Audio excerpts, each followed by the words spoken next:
most of the magical books that I come across these days still, they try to offer some sort of recipe rather than a path. And I think the latter is much more needed. Salutations, listeners, and welcome back to Glitch Bottle, the podcast where we uncork the uncommon in magic, mysticism, and the generally misunderstood. I'm Alexander Eth, and today we are so excited to talk about Rosicrucianism and magical integrity with magician and author Frater Acker.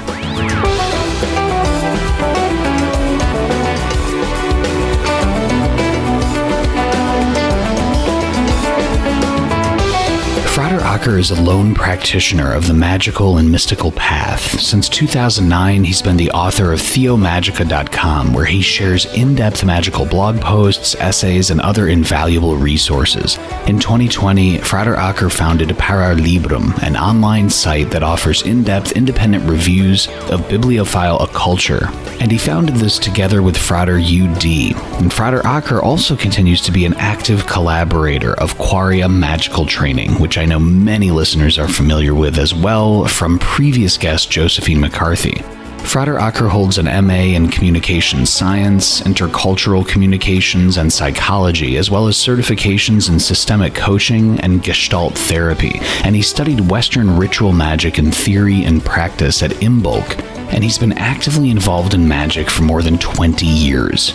Frater Acker is a German national, and after several years of living abroad, he now resides in Munich, Germany, and has written several books many listeners are familiar with, including Cyprian of Antioch, A Mage of Many Faces, Holy Diamond, Black Abbot, White Magic, Johannes Trithemius, and the Angelic Mind, and more. I also encourage you to listen to podcast episode number 93 as Frater Acker discusses his excellent book, Clavis Goetica, Keys to Chthonic Sorcery.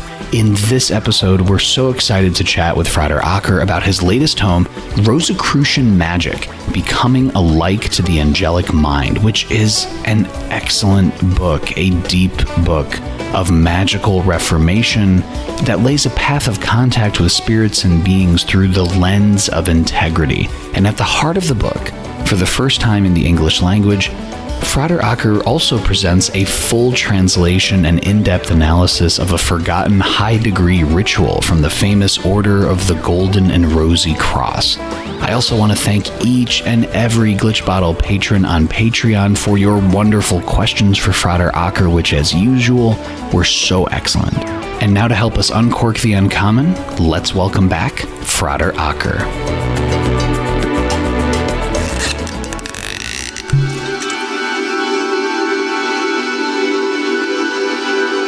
Frater Acker, thank you so much for coming back on the Glitch Bottle podcast today. Thank you, Alex. It's wonderful to be back indeed. I was so excited when you mentioned that you were getting ready to release another tome, and this one explores Rosicrucian magic, becoming alike to the angelic mind. I guess the best question, Frater Acker, to start would be, can you share with the listeners about Rosicrucian magic and what was the genesis? Like, what made you say, I have to write a book and really delve into Rosicrucian magic? Yeah, sure. Love to. And if that's okay, I'll give you kind of three different strands that I think ultimately led to writing that book. And I also like to preface this by saying, I'm certainly not an academic on the history of Rosicrucianism. There are other people who are much more learned about this than I am. In fact, there's a lot that has been published on historic Rosicrucianism.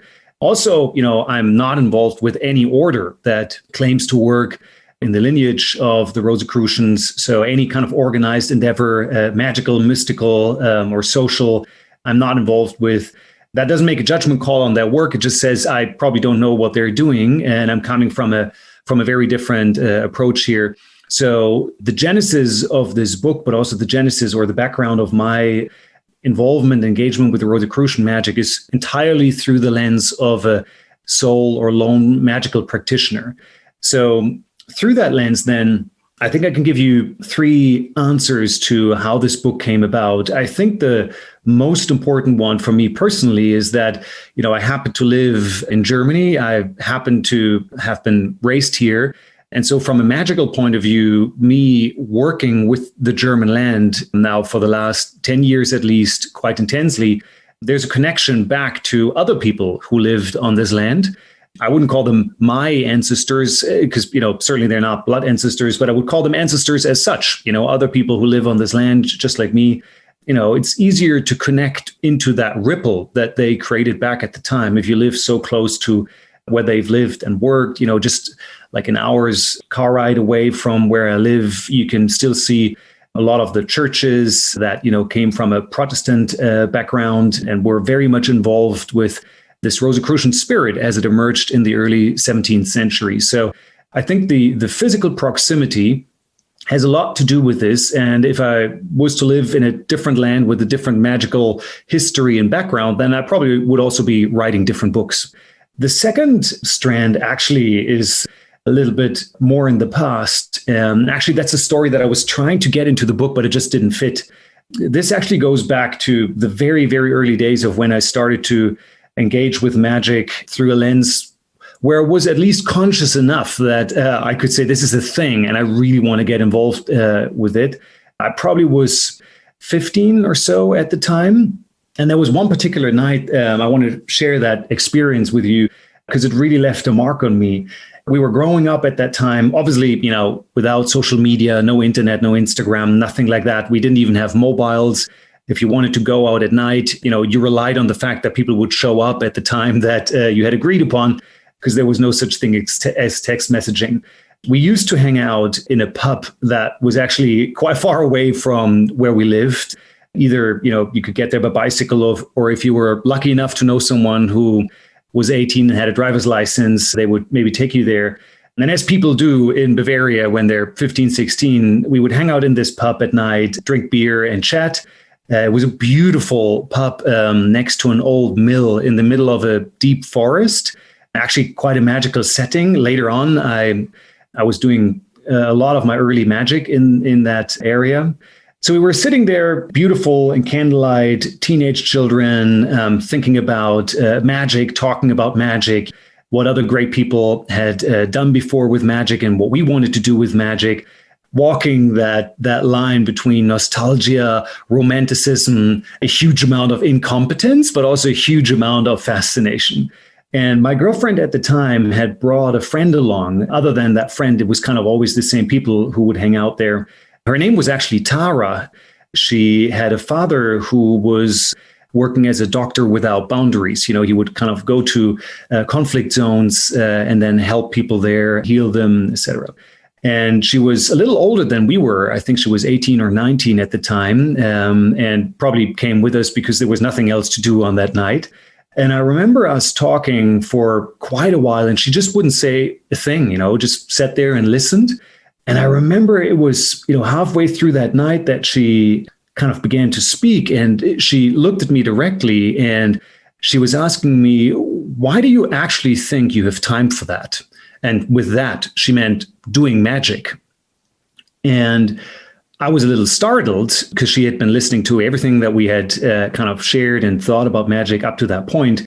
And I obviously say, what do you mean? Why would I not have time for this? Isn't this a good thing to do? And then she began to share about her father's work and how she had accompanied him on one of these trips. I think at the time it was into the desert, the Sahel zone, and how terribly people were suffering there, dying there, how quickly they were passing away, and how urgent it was to help them, create relief funds, to lean in, basically, to have skin in their game, in their lives, and invest. And through the experience of her father's work, she also said, it's actually amazing how much of a difference a single person, as in her father, can make in this. So in light of all of this, and in light of the fact that the Saal zone is like a 6-7 hour flight away from where we're having beer right now, why do you actually think you have time for magic? And that was a moment that I haven't forgotten since. It was probably such an important moment for me because in reflecting back, the way we had spoken about magic up to that point and up to that point on that evening, it actually had nothing to do with the world as such. It was like an ivory tower endeavor. I'm not sure we should be blamed for that as teenage kids, but it's always good to wake up as early as you can. And that clearly was a wake up call to me to really consider, if the world is in such a dire state right now, if there are people suffering around me, why do I have time for magic?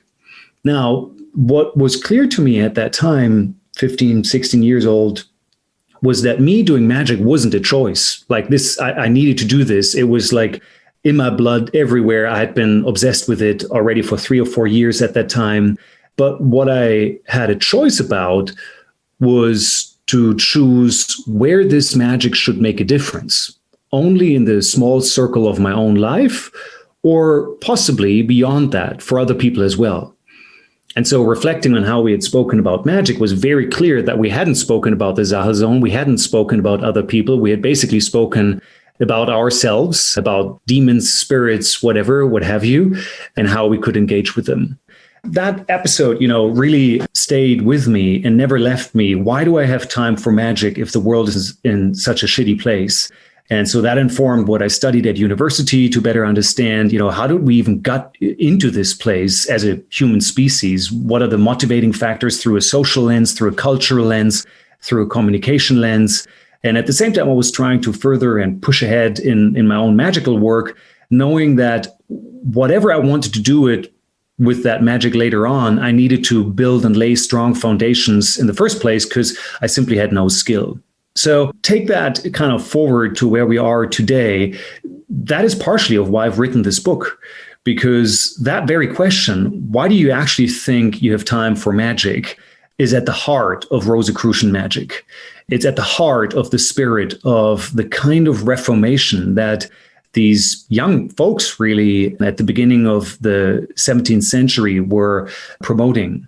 That is the third strand probably to my answer. Actually, if we do go back in time and we look at modern magic as we know it today, since the Second World War, but even earlier in the Golden Dawn, and then even further down, we look at the Asiatic Brethren and other societies.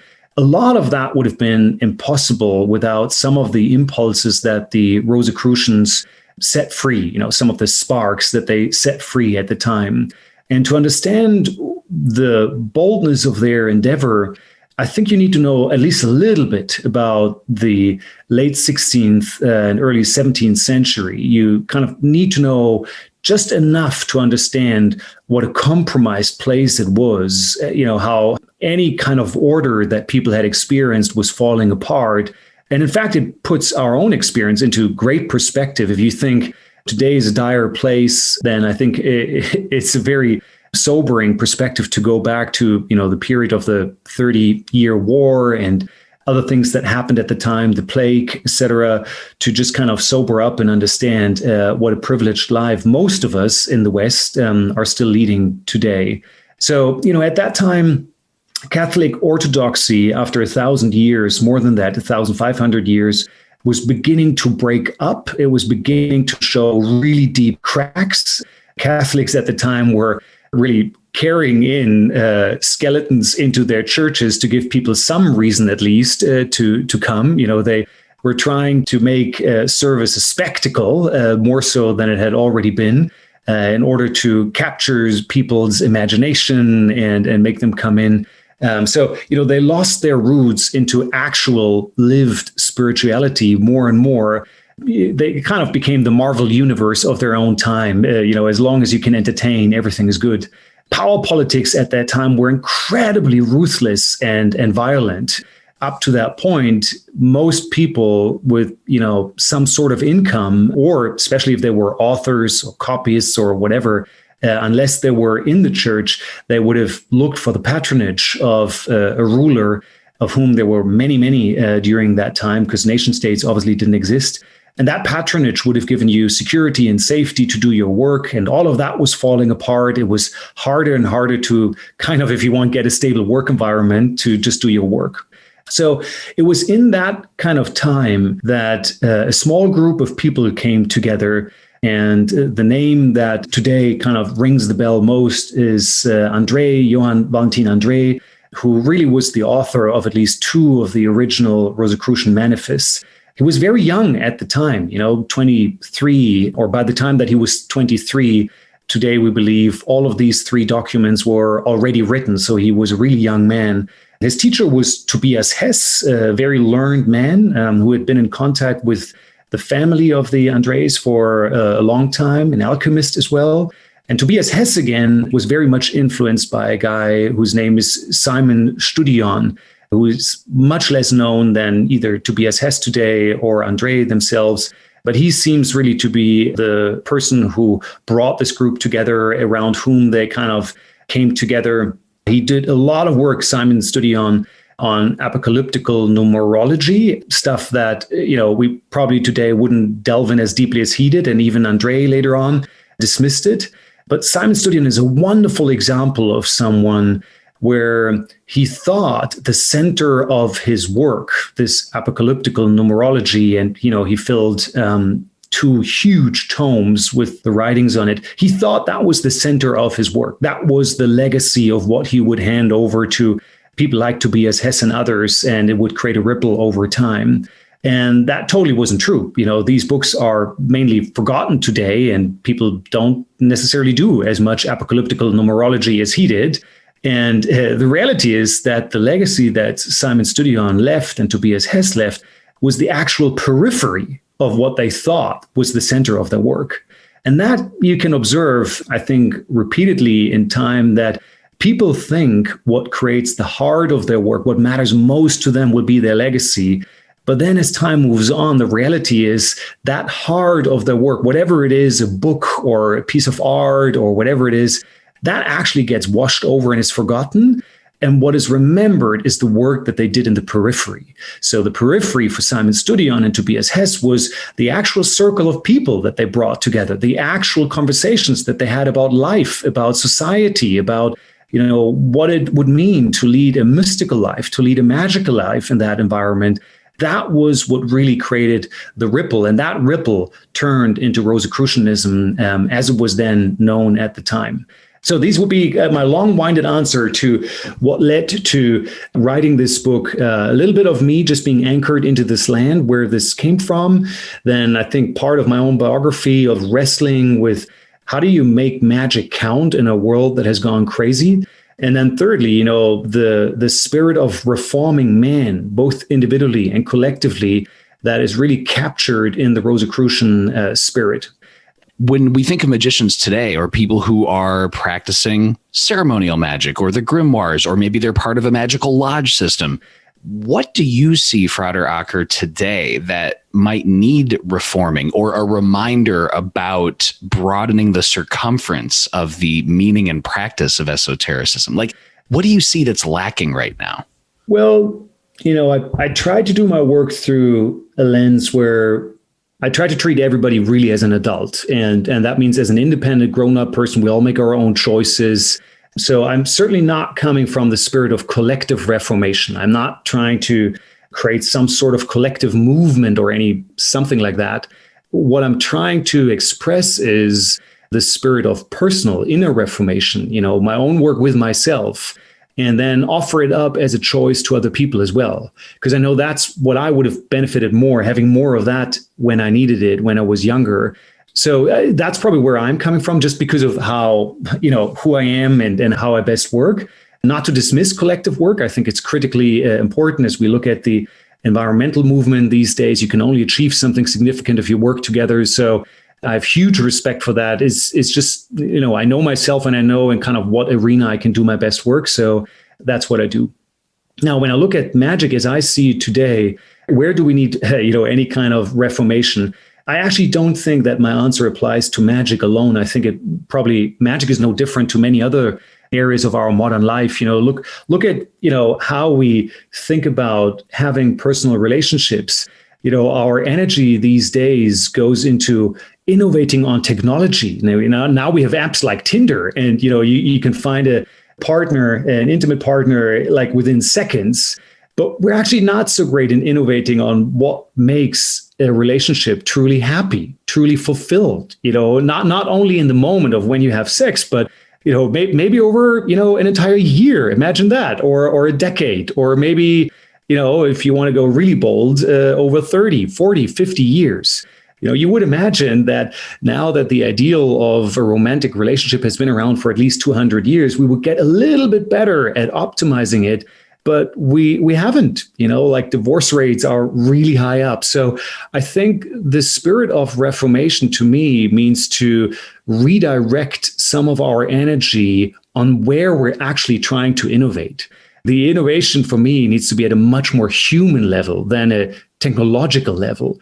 I see that in magic just as much. The amount of time that we spend in magic as magicians in modern magic to argue about techniques, methodology, oh no, these are the words you need to engrave on your magical wand, or, no, you got to first turn to east and then you turn to west, etc.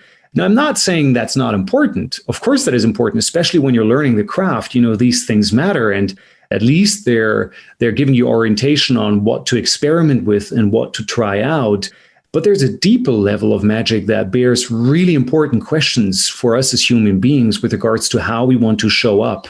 And I think we need to spend more time thinking about these, especially for the practitioners of us who already have a decade of work under their belt.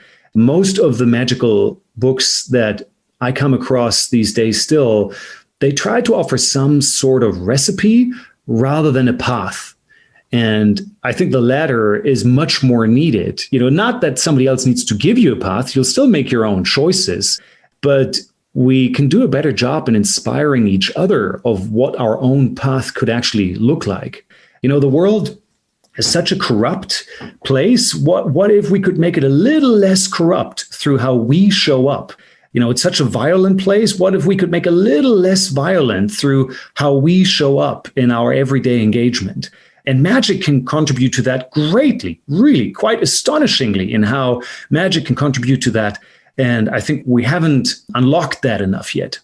I so appreciate, and I think the listeners do too, about your urging for a refocus on walking the path over drowning in recipes. I think that is so needed. And again in the book, Frater Acker, what I really appreciate is you place integrity as one of the most vital elements for, quote unquote, becoming alike to the angelic mind. And so can you share a little bit more with the listeners about what does integrity actually mean from a personal and esoteric perspective? How does that power of integrity fuel the esoteric engines, so to speak, of magic itself? I knew you would ask that question. And to a certain degree, I struggle with it because over the last 20 years, integrity has become so, well, guess what, integral to my work that in a way I struggle to step back and give an objective or good answer. So yesterday, I was speaking to my holy diamond, my guardian angel, and I said, okay, how do you think I should, or she think, how do you think I should answer this? And he or she gave me such a beautiful, vivid answer that I want to share. It's much better than what I would have come up with. She said, think of an ounce of gold in the womb of a mountain. Think of a vein of gold in utter darkness. Now, it takes centuries, millennia possibly, to actually create this gold or to perfect it and to create this immense capacity to shine and brim in the sunlight like really no other material, maybe diamonds, but the same process for them or similar. And yet during this entire time where, these materials, where gold perfects its capacity, it is surrounded by utter darkness. So it's perfecting something that it actually has no clue whether that capacity to shine will ever be unleashed. Gold creates readiness for a light when there is no light around. And my holy diamond said to me, that's you in the world. That's us as human beings in the world.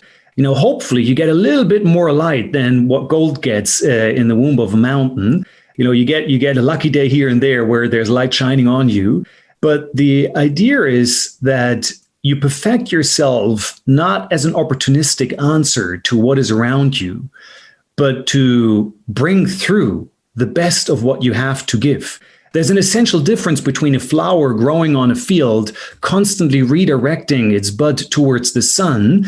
So a flower needs to be opportunistic. A flower needs to shine and sparkle in great colors to attract bees, etc. All of that has complete integrity for a flower, but that's not the way of the gold. The way of the gold means you perfect your sense of becoming golden over a very, very long period, irrespective of somebody would ever watch or not.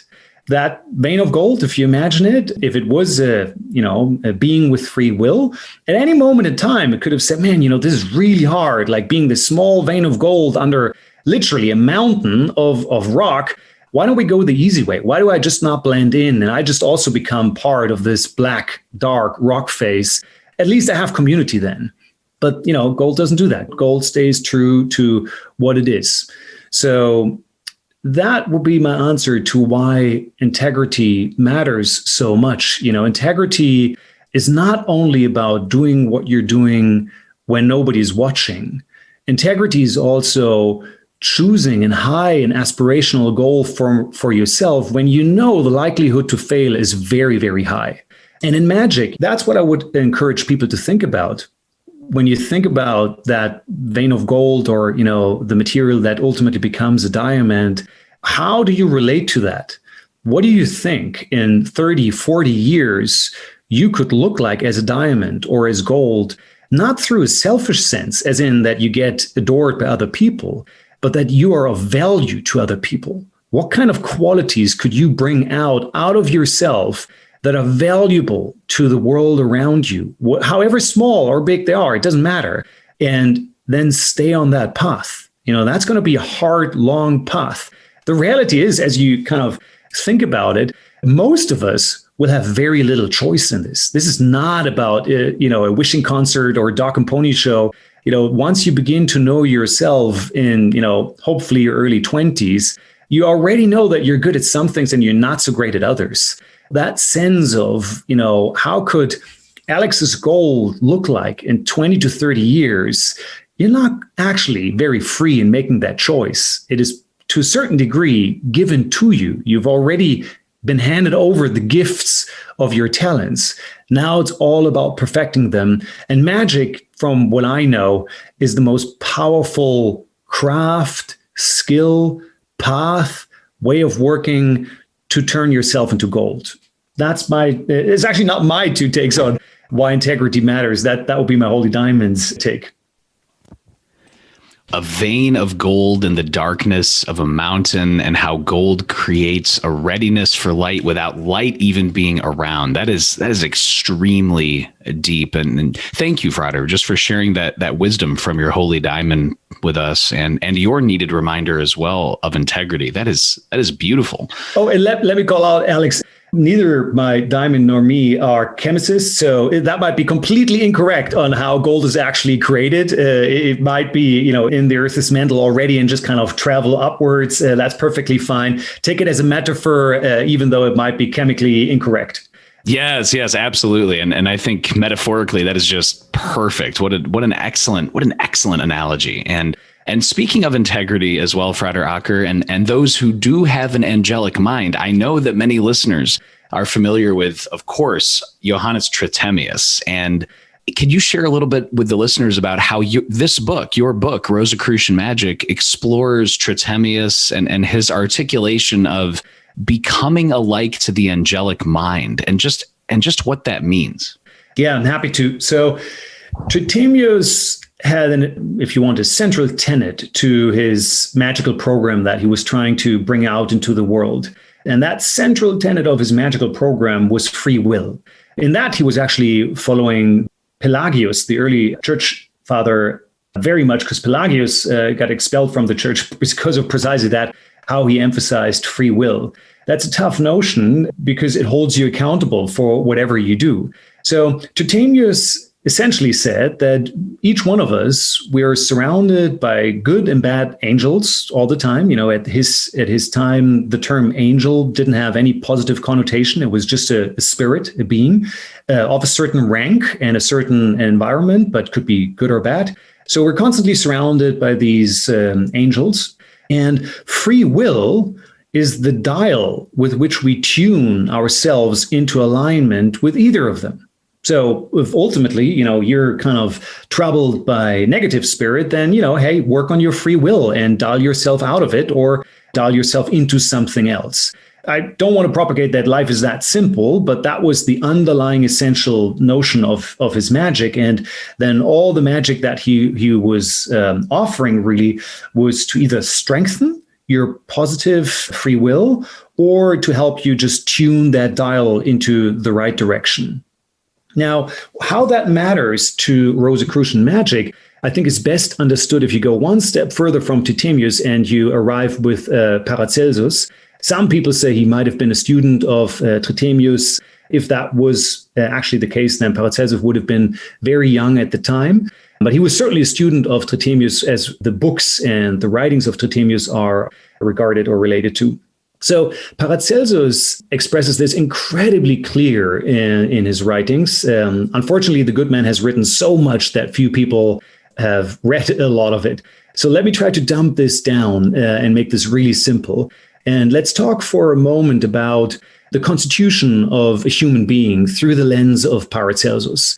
And you probably will be familiar with elements of this because a lot of our modern magic as we know it has borrowed quite liberally from Paracelsus.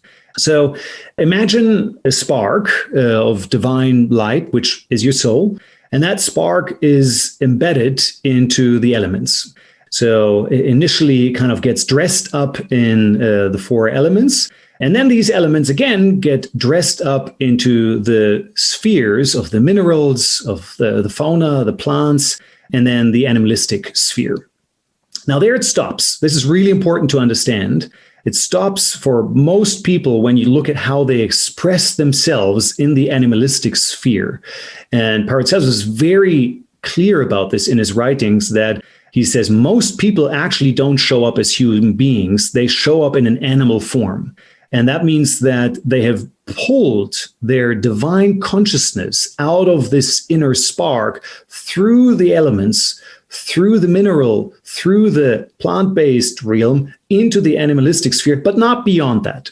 So people show up, according to Paracelsus, like a sheep, like a wolf, like a swine, like a cat, like a dog, whatever. He goes to great length to explain, what is sheepish behavior? What is wolfish behavior? What is swinish behavior?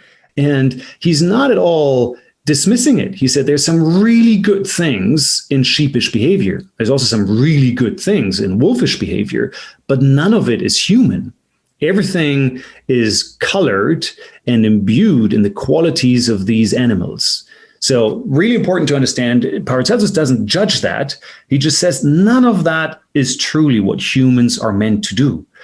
And what they're meant to do, according to Paracelsus, is to pull out their consciousness further from this animal sphere into a more celestial sphere, possibly the planetary sphere.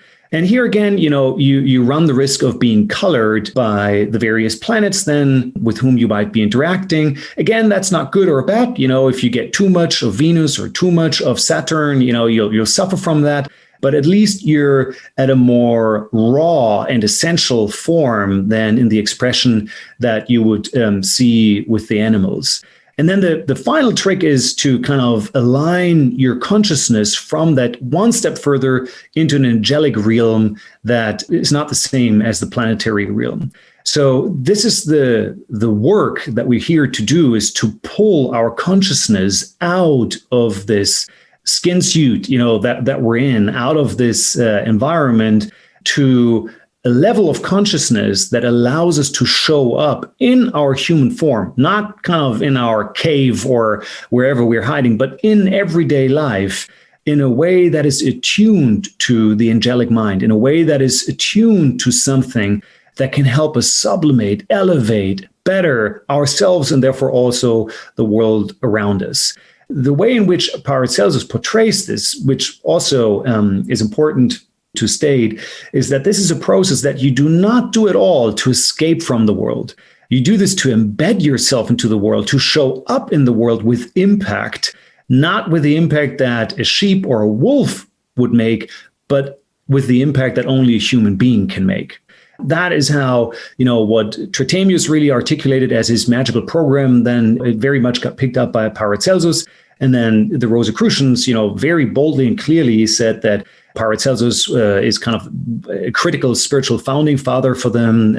They're kind of relating to his writings in their own writings. And that kind of sets out a little bit of the program, really, that they're thinking of when they speak of this idea of a reformation. That's the reformation that we're talking about. One of the ways that you, Frater, focus in your book to achieve that is on visualization and meditation exercises. Why are visualization exercises and meditation so important, especially because, as you discussed on the podcast last time, sometimes those are some of the first things that people overlook. And how do visualization and meditation establish ties with the spirits on this path? Yeah, that's a great question. Actually, I think we got some problems with words here, which upon reflection, I probably should have clarified more in my previous writings, or definitely will do so going forward. So let's take the word meditate, right? That's a very problematic word, and similarly is visualizing something. So think of a traditional native shaman in the forest, and then ask yourself, do shamans meditate? Think of a goes at night on cemetery trying to talk to the dead. Do goes actually meditate? Think of Hildegard of Bingen in her chamber, embalmed in divine fire. Is that meditation? Or think of Agrippa of Nettesheim kneeling before the battlefield, drawing down the power of Mars. Is that meditation? Or think of Franz Bardon sitting on a park bench at night, spelling out the spirits that would come to make up his life's work. Is that meditation? If the answer for you is yes, then we're talking about the same thing. Then meditation is actual spirit work. But I think for the large majority of people who use that term, that is not at all what they mean with meditation. So be careful with that word, and thank you for the question. We'll probably need to be more careful with it going forward. Through that lens, I would also say, or through traditional lens, I'm a pretty crappy meditator, and I know that for a fact because my uncle used to be a Zen priest, and he was a pretty good practitioner. I think Zen priests and monks are pretty hardcore when it comes to emptying your mind. So I was totally still in my infancy after 20 years of work compared to him. I think I'm okay at working with spirits. But the thing is, when you look from the outside, you'll see the same thing. You'll see someone sitting down, shutting up, straight spine, and not moving much. And so, some people call that meditation. The fact is, you can't call it anything because so many things can happen when you just are in this position of silence to the outer world and, concentration. You can go to many places from that position. So meditation, I think, is a term that, is a heavy blanket maybe, and underneath that there is little oxygen, and we better pull back that blanket to really shine a light on what is it exactly that we're doing. This is a fantastic reminder, again, to stop psychologizing magic and to really understand that if you want to do magic through a goetic lens, or I would say through a Rosicrucian lens, you have to embrace a more animistic worldview where everything is alive around you. And therefore, because everything is alive around you, everything asks the question, how do you relate to it? How do you show up? What are your relationships to the things around you? How do you answer back their call? The way I would simplify this, actually, I'm writing about this right now, and just to kind of make it a bit more succinct. When somebody shuts up, closes their eyes, sits down, and breathes calmly, in principle, they can do one of three things in their mind. And I'm totally dumbing this down now. Imagine there's a door in front of you in your mind's eye. The first thing that a lot of people like to do is to paint that door black. And that means you're not seeing anything in it. You're just trying to drown out the noise. You're just trying to center yourself. You're trying to let everything go and just anchor yourself in the present moment, untouched by any ripples coming from anywhere. That totally is the Zen way. They're really good in helping you get to that stage. Some people, when they close their eyes and calm their breath and just sit silently, they like to be in the presence of that black door and just kind of numb everything out in a positive sense. Other people actually metallize that door and turn it into a mirror, and they look at that door, and what they see in that door is a really complex hive being, which is themselves. And so, what you can do closed eyes, calm, breath, straight spine, sitting somewhere, you can learn a lot about yourself. You can go really deep into understanding how you're made up, how you're functioning, how you work. Other people like to do similar work through psychotherapy, talking to somebody, but you can also do this by examining your own mind, by examining yourself in your mind's eye. Path working in many traditions is part of that. Dream work in many traditions is part of that. So that's a second way of approaching that door. And then there's a third way of what you can do is actually not painting that door black and neither turning it into a mirror, but either you put your ear to that door and try to listen what's on the other side, or you open that door if you have a key and know how to do that, and you walk through it. And then that has nothing to do with what you're trying to filter out from the world around you, the silence you're trying to create in the first scenario. It also has nothing to do with yourself or learning something about yourself. It is everything to do with learning a lot about the world that you discover behind that door. So I would pull back and say meditation is a really unuseful term because you're not being clear on what you're actually doing. And similarly, visualization, can be very difficult because you can visualize things in all three of these scenarios. And yet what you actually mean with that, what you're actually doing, how you're activating your inner senses is towards entirely different purposes. Now, in my work, I think I work very little with the first scenario, the black door. I'm just offering like really small stepping stones, if you want, to anchor yourself into some sort of noise-free silence, but there are much better sources to learn about that. I'm offering a little bit here and there about how to look into that mirror door. And most of my work really is about how do we open that door and walk through it. I think that's a misperception that people think that they practice magic only when they wear a robe and, there's something physical to engage with. They get their kind of inscribed wand out or dagger out or whatever.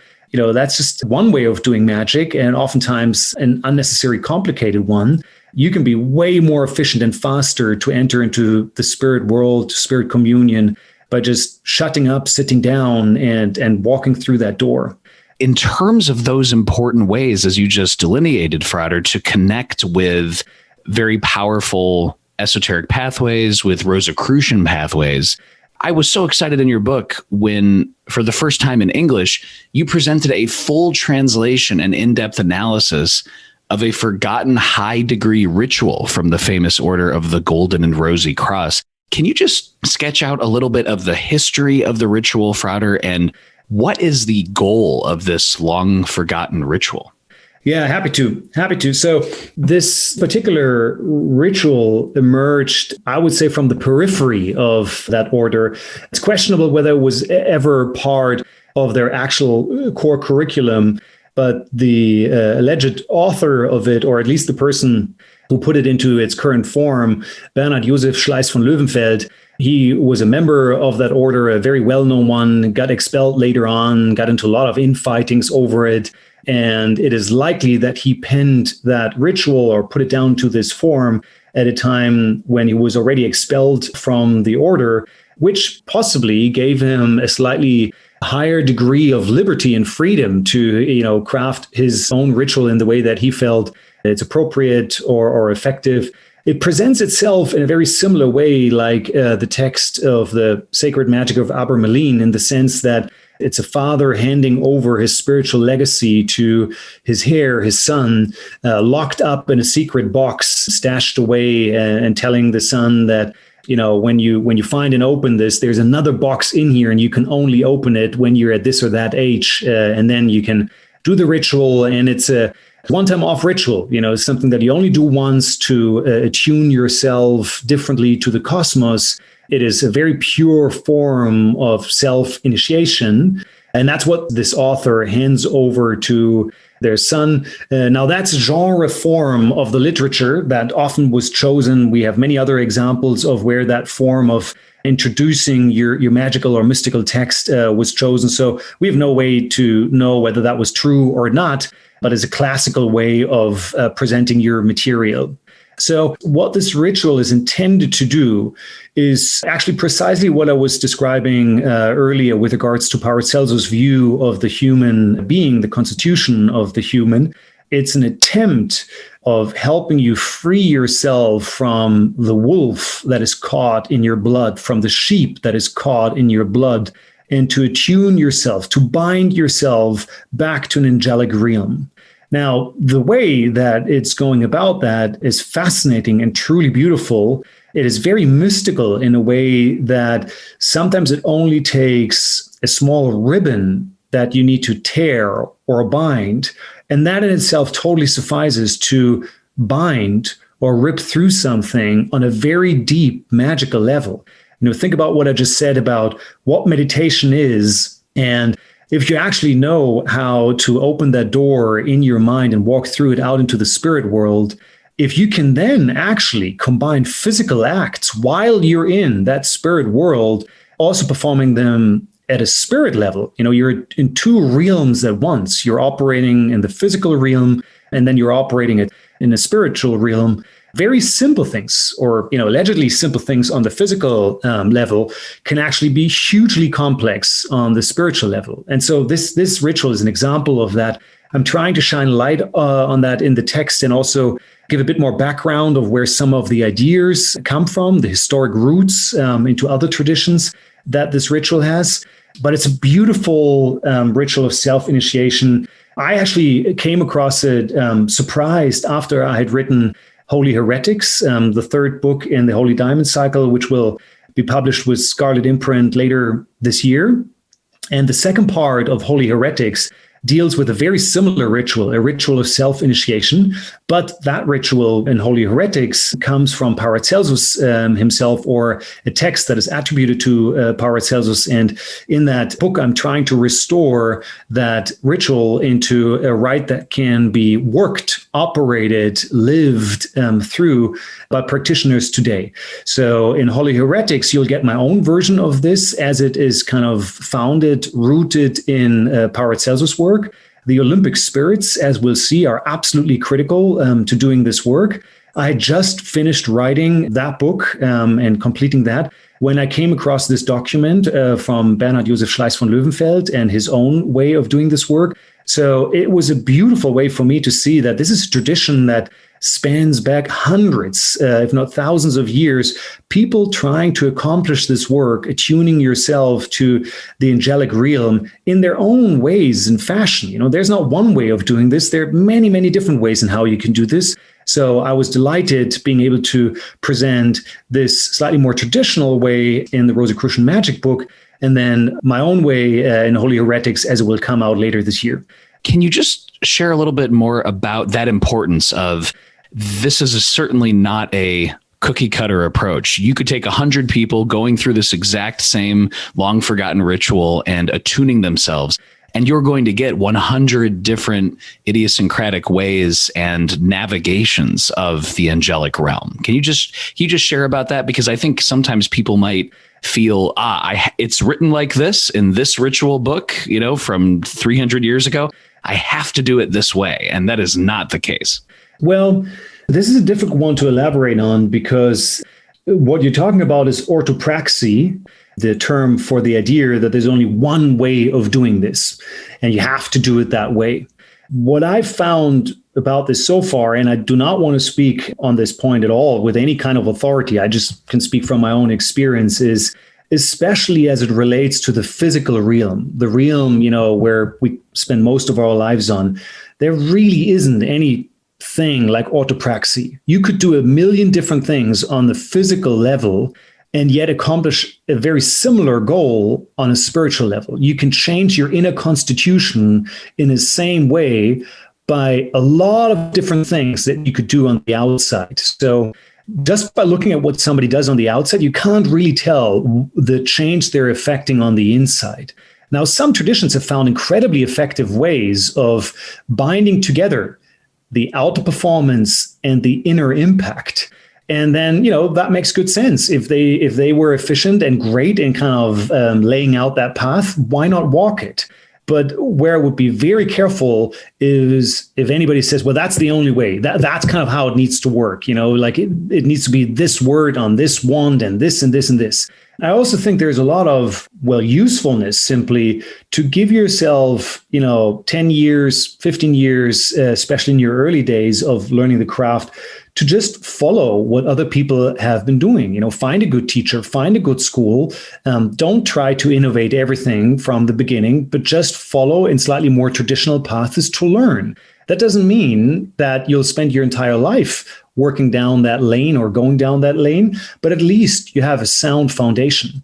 Think of the master craftsmen in the Renaissance. They didn't start their work by innovating. They didn't start by inventing their own ways. It was pretty hard school learning how to draw the human body, learning how to draw something.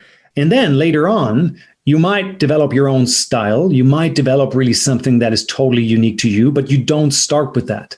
So I would argue when you start out, when you don't have a foundation, when you don't yet have skills, there's a lot of value in testing the waters and following a path that other people can help you with.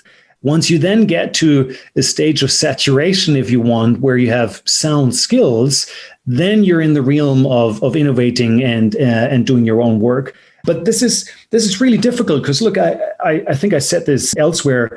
I've been working with my Holy Diamond now for 10 years.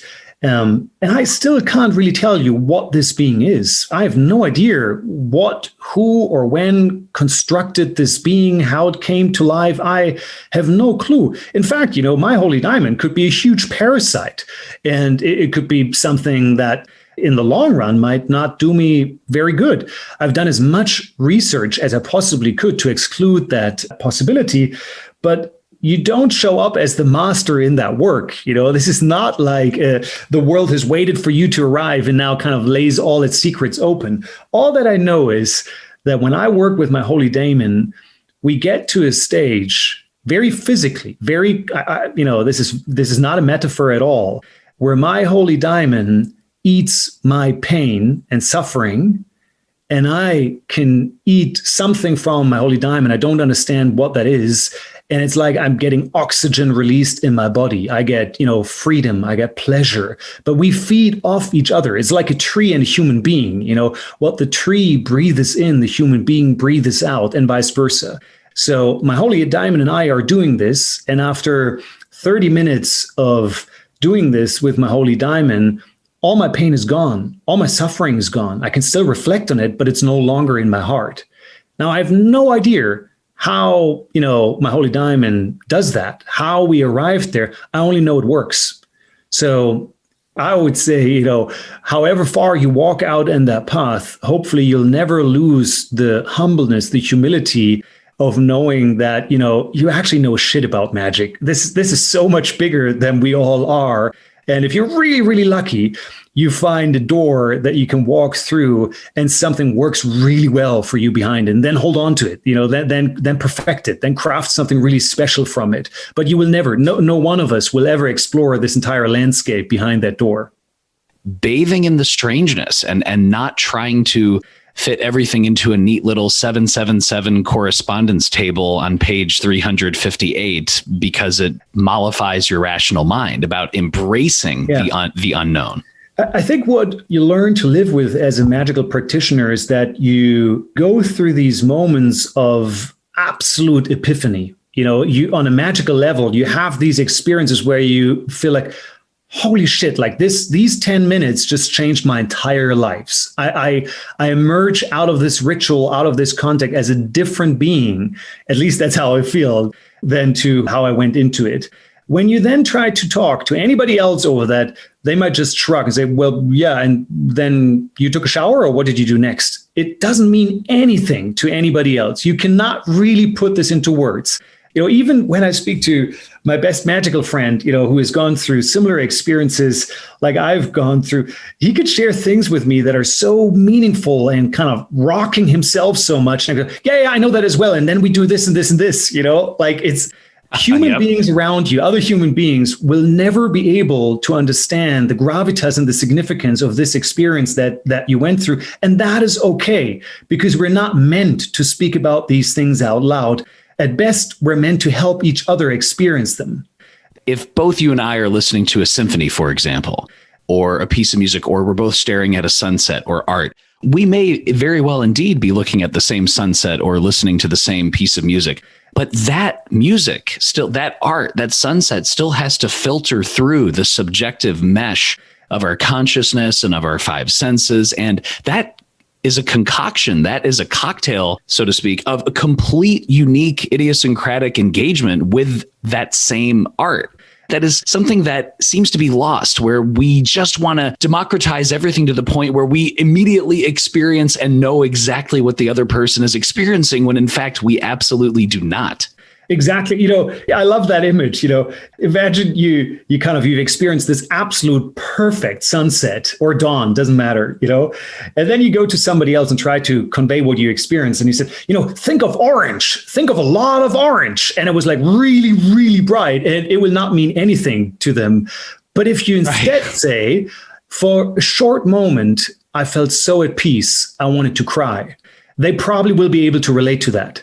So what you convey to other people is how that experience manifested in your own body, in your own psyche, in you as a human being. That's why you don't need to speak about magic to other people to speak about very magical things. You talk about how it changed your human experience. You don't try to convey what changed that human experience. We have a listener question for you from 4 and 10 and 22, who is asking, hello, Frater Acker. I've been reading and enjoying Rosicrucian magic this week. Do you think, Frater Acker, dissociation from contemporary culture is required to speak or do ma'at on an individual level? Thank you so much for your practice and contributions to my library. Great question. No, I don't think that at all. Dissociation from the world around us, contemporary culture, is not at all required. In fact, I think the proof of the pudding, whether you've done your work well or not, is how you show up in that environment. Now, you might need moments of time where you withdraw, obviously, and center yourself and do the work, etc. But then you go out again into that world and do the actual work. I think, if anything, dissociation is necessary from our mortal self. It is necessary from the donkey, the wolf, the sheep within us, that all want so many things, and have all these fears, of not looking fierce enough, or not looking, gentle enough, of, possibly just have hurt someone, or not being hurt at all. I think that's what, we need to find ways to separate ourselves from, so that we don't feel so incredibly vulnerable by all these animal forms surrounding us and making their animal noises towards us, of all these things that they need from us, and reverse then what we need from the world. So this choir of animal voices within ourselves, I think that is what requires dissociation from. And we need to find a calm place, a centered place where we can do some good work. In the end of the Rosicrucian magic book, I offer a practical piece of work that I would hope will help people accomplish that. And, as I said, holy heretics will have more of that. So no, I think standing with both feet in the world, the Rosicrucians absolutely are emphasizing this over and over again, how important it is to do that. Otherwise, you won't be able to do any healing work. Otherwise, you won't be able to quite frankly, to make your magic matter. And Frater as well, in terms of, as you just said, establishing a calm place and coming from a place of stability, we do have a listener question for you from Nina, who is asking, hello, Frater. I would be interested in what daily practice you do, meditation, etc. And Nina is saying, now as an adept and or in your formative years, if you're willing to share. Also, what is your advice daily practice-wise to help staying in the pattern of magic, whatever life throws at us? Thank you. Yeah, if I begin with the first part of that, I don't have a daily practice anymore these days. I used to be very strict about this in my first 5 to 6 years, daily meditations, daily work, up to 2 hours every day. Then it became difficult after these 6 years or so to become a bit more agile again. I basically locked myself into such a rigid pattern of doing this work that it was really hard to pull out of it. Some people might know this from physical sports. When you have this pattern of doing your sports, 7 days a week, it becomes really hard to give yourself some slack and not go on the running track or whatever you do on one day. So that was my experience, I think, during the first 10 years. And then since I got into contact with my holy guardian angel, that clearly is the center of my practice still today. I then did a couple of magical operations probably 6 years ago now that were, quite hardcore for my circumstances, at least, and for my experience.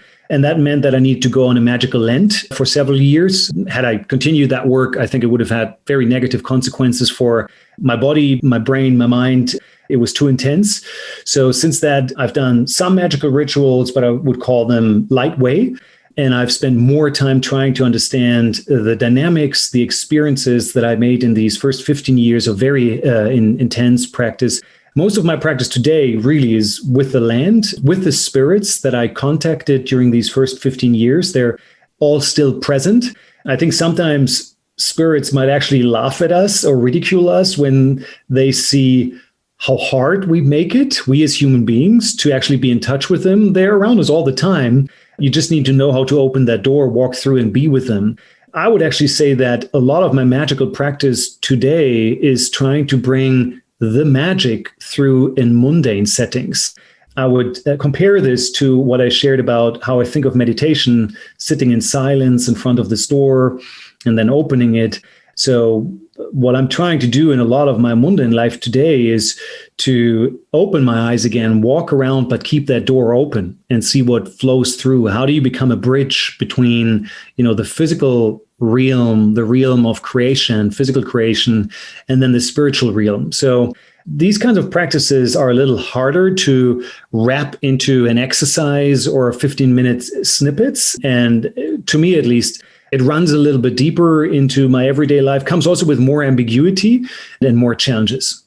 That flows actually into something that your magical friend and colleague, Josephine McCarthy, talks a lot about: paying attention to everything, paying attention to patterns, paying attention to the tides, the tides of fate. And it sounds like you're mentioning something very similar, Frater, which is engaging in whatever's happening, in the day to day, but paying attention to how these things are interconnected, paying attention to how things affect other things. Would that be somewhat fair? It would. I think Josephine and I, we might be talking about the same thing. I think we have slightly different means of getting there. To me, and that's probably also me having spent a good amount of time doing Gestalt therapy and stuff, this work is not really cognitive work. It's not that I'm in a certain interaction or experience and, I need to cognitively pay attention to something. It's not like I have, multiple films going on at once. That's not really what it is. It's more a matter of how do you hold yourself towards the world? How do you show up? What are you ready for? When you get up in the morning and you brush your hair, are you getting ready for a fight? Are you getting into your armory? Or are you getting ready for a dance? How are you approaching this life? How are you approaching the world?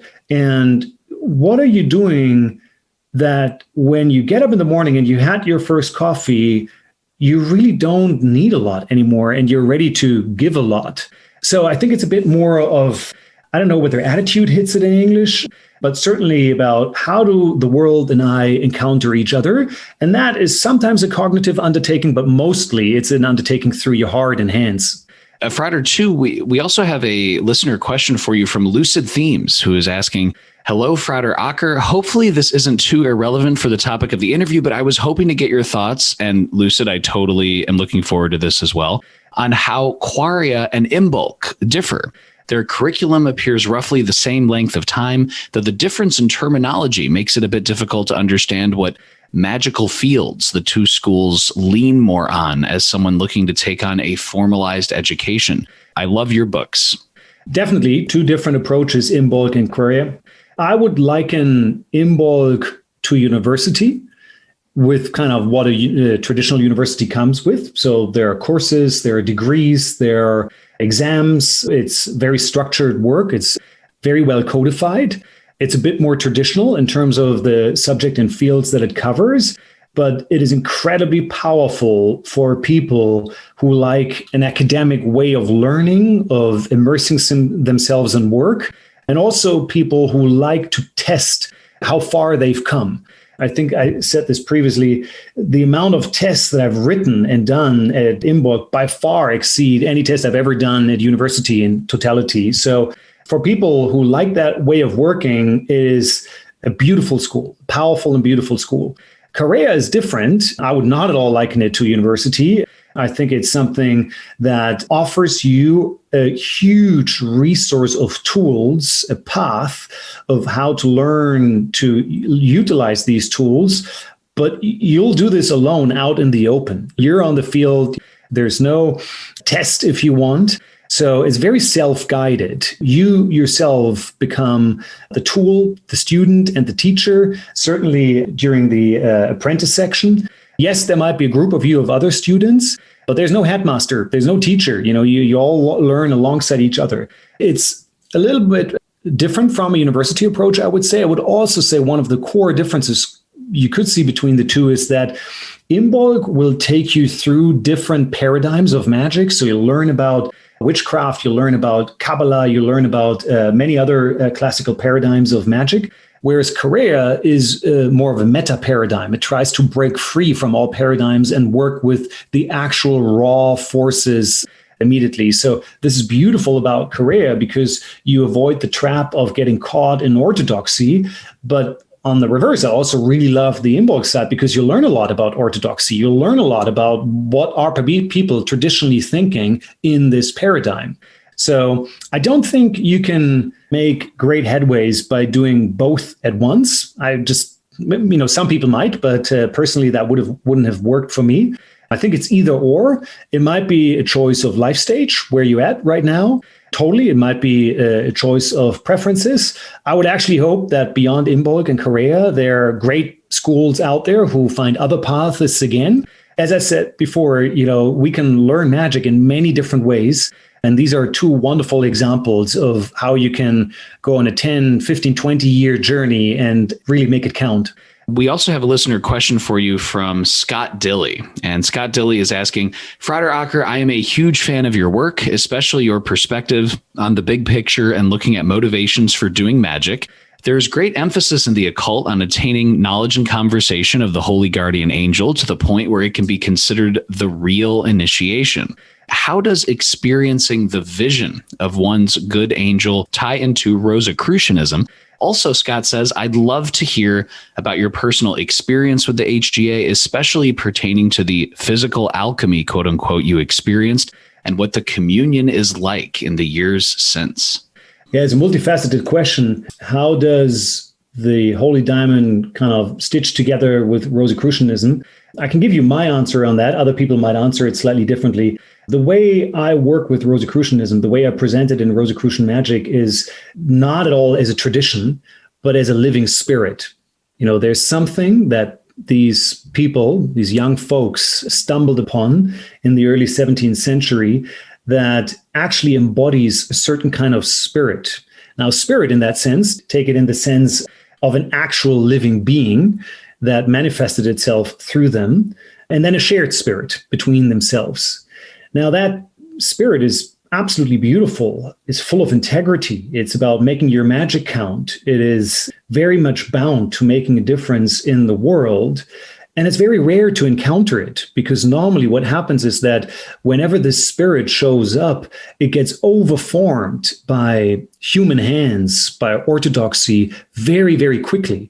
And so what you're left with is a small, tiny echo of this original spirit, but then very quickly gets overformed by man-made power structures and hierarchies that's happened to churches in the East and in the West. It's just human behavior. I think what really stitches this back to the Holy Diamond is actually best described by a scholar of Hermetism. His name is Ioan P. Culianu. Many people will be familiar with him. Unfortunately, he's dead already. I shared a book review of his book, The Tree of Gnosis, on Paralibrum a few months back. And in this book, He actually shares a really radical, different way of thinking about the history of ideas.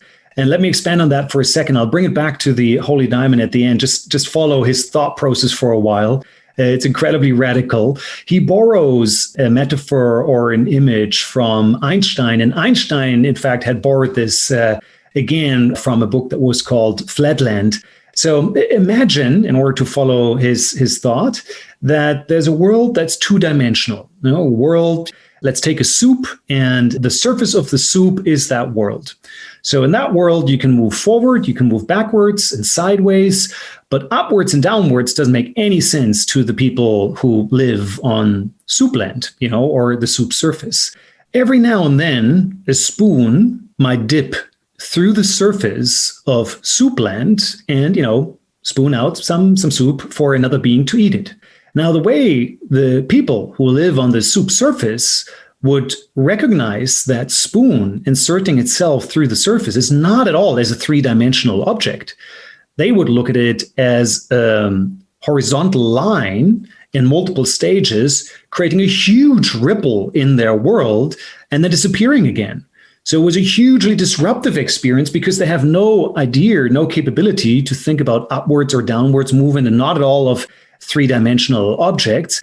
But because someone wants to eat this soup, this would happen every now and then. Think of people in Soupland having a much slower sense of time than we have. So in such an environment, it will probably take millions, if not billions, of generations of souplanders to make sense of the spoon phenomena because they just couldn't process it.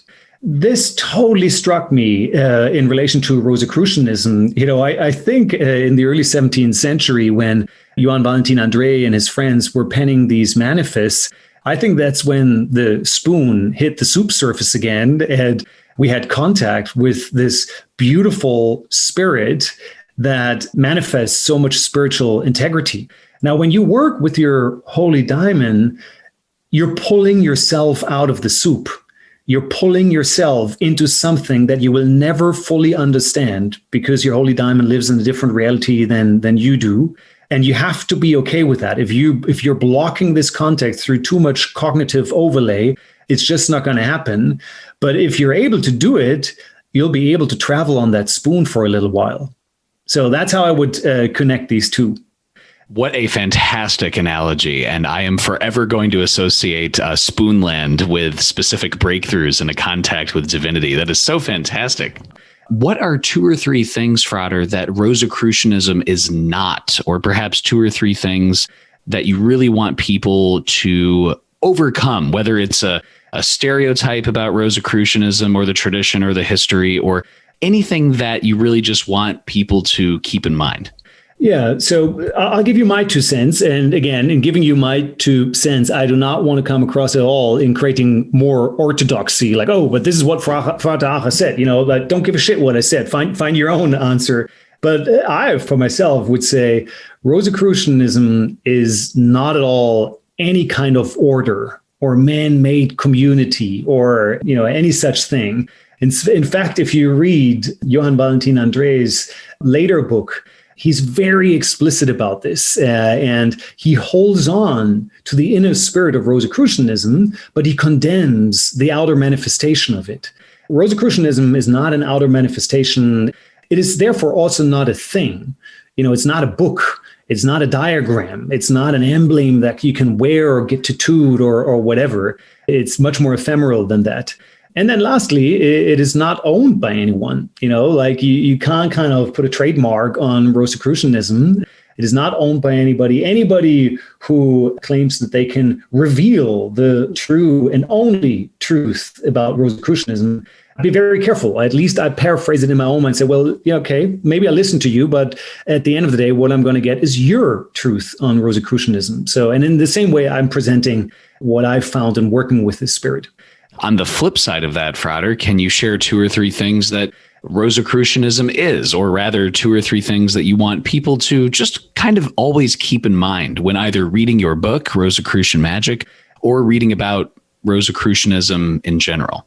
I would suggest to think of Rosicrucianism as a relationship towards the world and at the same time as a relationship towards magic. It's not a thing. It's not an order. It's not, owned by anybody. It's a relationship, a certain kind of way of holding yourself towards the world and towards magic. Now, there is a person, I definitely need to write more about him. I'm super impressed and obsessed with his life for many years now, but just couldn't get him into the books that I've written so far. His name is Johann Amos Comenius. And anybody who has gone to any kind of Western kind of school, university, etc., we basically owe him all the essential cornerstones of our modern kind of education, and think of them as the good cornerstones, the way he intended it. He was an absolute radical person at the time. And reading his biography, just as much as reading his books, is a source of huge humility for me. He lived in the 17th century and led a very, very hard life. It was a 30-year war. It was the plague. There was a moment where he needed to hide in a cave underneath a castle with other brethren for multiple reasons. And it was the plague around them, but they were also politically persecuted. And during that time, he lost his wife, who was still in a town, and they lost their child on top of that. So he was sitting in this cave, writing about integrity, writing about grief, writing about the world as best as he could. And later on, he published a book that is called Unum Necessarium, which means the one thing that's necessary. And when you think about Rosicrucianism, nothing embodies the spirit of Rosicrucianism better than what he writes in the introduction of this book. It's very simple. I'm going to quote it, just two sentences. He says, "The whole world is crushed by superfluities, wearied by difficulties, deceived in its intentions. All the entanglements in the world are caused only by people's inability to distinguish between the necessary and the unnecessary." That's it, end quote. And to me, that is an absolute beautiful embodiment of what Rosicrucian magic is about. It is a path that leads you deep into magic and deep into the world, but it will incredibly challenge you to distinguish between the necessary and the unnecessary. And speaking of people who you really wanted to write about and explore and subjects, Frater, I know many listeners out there are so excited, myself included, for your upcoming works and projects. Can you share any hints of what you're working on? And of course, earlier you did mention your writings on the Olympic spirits and holy heretics, but what can you share with us? I'm very much looking forward to the release of Holy Heretics. I feel like that has been a real milestone work for me to conclude this kind of Holy Diamond trilogy and just get this book out. That was very hard work. I would say of the 3 books in this cycle, it is by far the most practical and magical one, to a degree where I feel the ritual that I'm sharing in the second half, I don't know whether it was the right choice to actually publish that, but I made it. So I'm very excited about that book and where we will be going with that book. After I finished that cycle, the Holy Diamond cycle, and then these other 2 books, Clavis Goetica and the Rosicrucian Magic book, I actually ordered myself a Lent and said, okay, you're going to go on a writing Lent and just kind of breathe in, inhale, fill your own cup again. And that then didn't last very long. So I'm finding myself in the middle of writing a new book, which I think will take a little longer in getting it fully accomplished and fully written. Certainly not next year, maybe the year after. And what I'm trying to explore in that book is what is it that is keeping most people I shouldn't say most people, but a lot of people, I don't want to sound arrogant, but a lot of people from making their magic actually matter. So we're trying to go down a really practical path, but also a really cognitive path to understand the human condition and how do we need to develop, change, alter this human condition so that magic actually can happen and manifests itself. I'm only 50, 60 pages into writing that book, and I totally do not know how it will play out as the finished product. But I do know that I'm attempting to write on a meta category. This is not going to be a book necessarily that will teach you magic. I'm trying to shine a light more on how do we need to prepare ourselves as human beings? What are the qualities we need to embody, pull out of ourselves as the raw rock the stone so that we become good raw material for working magic. If it works well, it will be a book very much focused on the human condition and how the human condition works with and encounters otherness. Frater, we will certainly keep our ear to the ground on that, as always. Is there anything else that you'd like to leave listeners with, either about Rosicrucian magic becoming alike to the angelic mind or Rosicrucianism in general? Is there anything else that you'd like to share?